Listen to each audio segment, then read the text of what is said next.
This is the practice test for measurements. Here we're looking at problem number 10, and the problem states an adolescent has a weight of 164 pounds.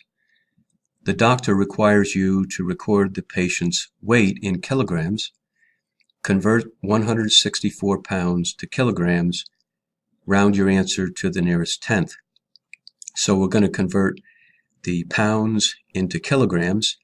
Pounds is a US unit of measure, and kilograms is a metric unit of measure. So we're converting between US and metric. We're going to go to our formula sheet, and metric, between the metric and the US system, is over here on the right hand side.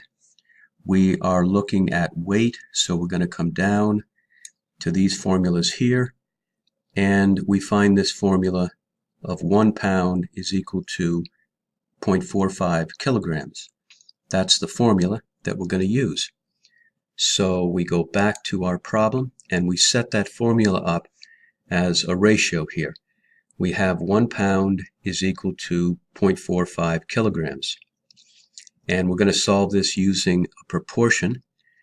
So on the right-hand side of the proportion, we're going to take the amount given to us in the problem, 164 pounds, and we're going to put that on the top because we have pounds on the top on the left.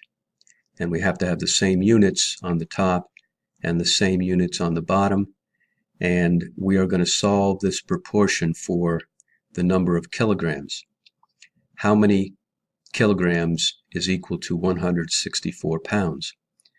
So we always look for the two numbers that are across from one another, 0.45 and 164. We multiply those.